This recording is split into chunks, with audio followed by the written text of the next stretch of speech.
Why has someone already decided to trade these irons in? Because one of my favourite things to do in replay golf is figure out why certain golfers have got rid of their brand new custom built set of irons, and therefore help you guys not make the same mistakes. Because this build I have in my hands here is an incredibly interesting one. And by no means am I saying Titleist or the Titleist T350 is a bad iron head, because when it comes to game improvement iron, it's arguably one of the best. However, this and these build a very compelling picture of, should this combination ever exist, or is there actually some merit to it? Because as we go through the shaft, the length, the strike location I found on this head, I'm not saying at the point of the fitting or even 2 months after the fitting, these clubs worked great for that particular golfer. But instead with this series, highlight the longevity of a custom build. Not necessarily have disposable builds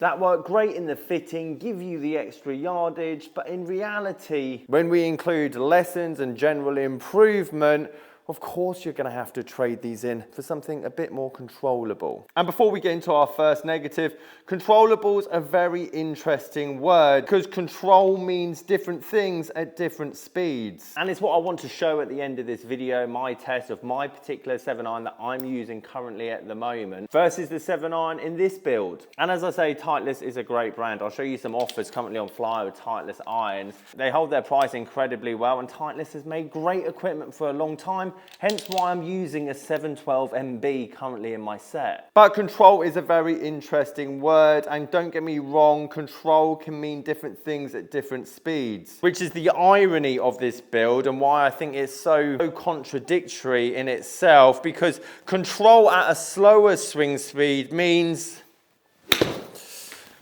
well, just getting the ball up in the air, because at slower speeds, you're less likely to lose a golf ball. Versus at faster speeds, and I know this player swings fast, and I'll obviously show you the telltale sign in a minute. But as we get faster, ball speed increases, height, distance is not an issue.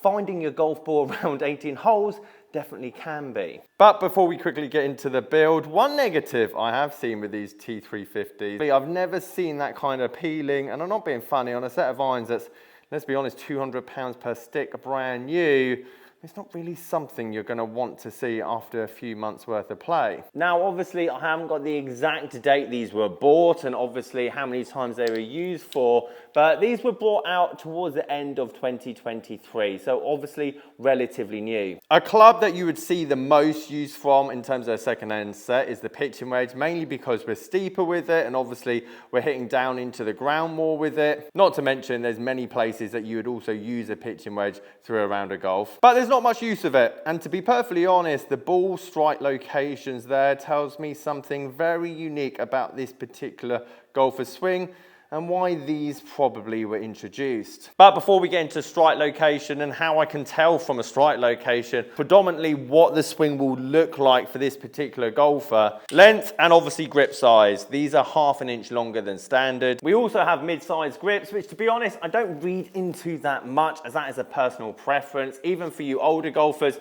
that don't want to feel vibrations up the shaft or even want the club to feel lighter, getting thicker, chunkier grips at the bottom end is a great way of doing that. However, when we look into the shaft a bit deeper, it makes a lot of sense. This person is quite tall, relatively bigger hands, even though that is definitely an estimation. And when you catch this thing, she's going to go quite a long way. However, let me explain why I think this build was to get rid of that shot there in particular, and potentially didn't succeed, hence why I now have these in my possession. We have some KBS Tour C-Taper Light X-Stiff shafts in these T350s. And I'll talk about the C-Taper Light shaft and what it actually does in a minute and how it kind of ties this whole golfer together. But extra stiff in this 29-degree lofted iron head is a very interesting combination, but I can also see how it would have worked in a fitting scenario. And again, I have to go to the strike location on the pitching wedge to describe why I think the particular golfer in question's swing looked quite similar to that one. What I mean by that is quite steep down into the ball and quite out to in. And I'm pretty sure if these irons were used more off a grass range or the golf course, I'd be able to see the strike location quite evident through a lot of the irons. However, the pitching wedge in particular has these very high toe ball marks that have obviously been created by hitting the ground first, dirt getting in between the ball, and then obviously scratching the face. The problem with this strike location and obviously the impact factors that this swing creates means you don't get the ball speed and the distance you really deserve, even if you swing incredibly fast,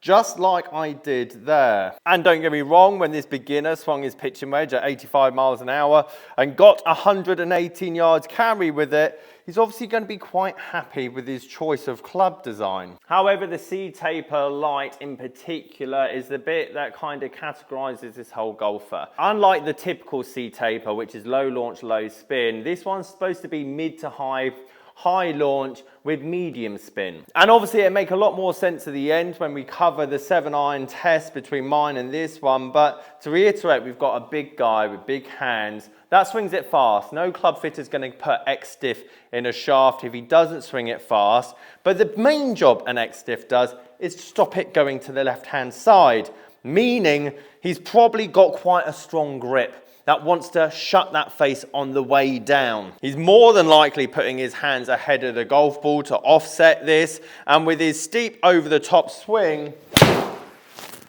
has a pretty low launch angle. So if I've got a beginner golfer that swings fast, low, hits it left as the bad shot predominantly, what shaft am I going to give him that's potentially going to help out? Probably this one. This is, however, for me, where it gets a bit muddled and why I feel like this is a disposable iron set, even though, again, the club build is rather expensive and it's good kit. I'm not saying it's not a bad club. I'm just saying for the time frame this club build would be useful is a lot shorter than potentially others. For example, we've closed the club face too much there. It's left of our swing path, meaning that our efficiency was astronomical. 1.42, that's almost as good as efficiency as a driver. And I'm not surprised, there's a dynamic loft there would have been close to what a driver would be at impact. And if this particular golfer played 4, 5, 6 times a year, corporate days, and got 3 to 4 years use out of this build, X-Stiff, doesn't want it to go left, forgiving head, off-center strikes are gonna go further. Hey look, I'm all for it, and there's no such thing as a wrong club in this game. But I come back to that word control as I hit these, and obviously there's multitude of different heads that go in between these two heads, so pick your one carefully. But this is what I feel as that golfer improved with his T350s, because he's got a lot of speed already to work with, is that with that T350 head,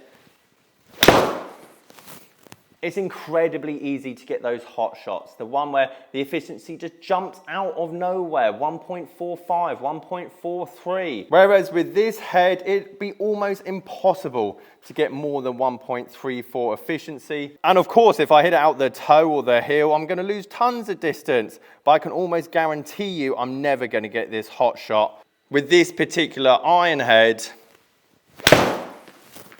And for faster, more athletic players, it's not height that we're worried about, or carry distance, or even descent angle. It's front to back. You don't want that hot one going an absolute mile. Sorry, I've just hit 3 and forgot to press record.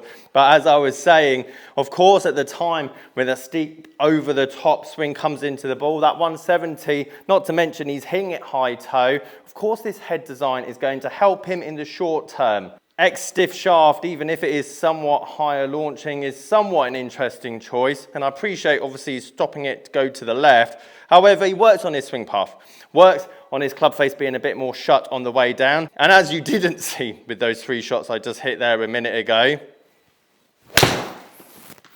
unlike the 712 MB, you can see how much more scattered we are. And it doesn't look much, but we are talking over the space of 374 yards and obviously 200 odd total distance. And it's that one there that always scares me with these de-lofted heads when it comes to a faster player, because that is just an astronomical amount more ball speed that you would never get from a smaller head. And I appreciate that says actually T350. That was the 712. I forgot the wrong label for the wrong one. But anyway, there's nothing worse than hitting a great shot in this game, especially when you're beginning. You catch all of it. You're 170 from the flag. You pull this bad boy. You hit a great one, but then it jumps and flies straight out the back. So I feel this player just outgrew these irons too quickly. And of course, if you're 6'3", 6'4", get half an inch longer. Get a forgiving head. Just get a standard stiff flex shaft. Cut your teeth with it. £400, £500. And if you did get Titleist, it's a great brand. Loads of people are going to want it after you. But then once you've got that dispersion, once you've got that technique, and you feel like you know what you can do with a golf ball, then yes, maybe a club fit would work, because at least you're going to get 5 to 6 years worth of golf from that particular iron set. Guys, if you've got any questions on your golf bag or golf game, sasgolfacademy.com. Catch you guys later.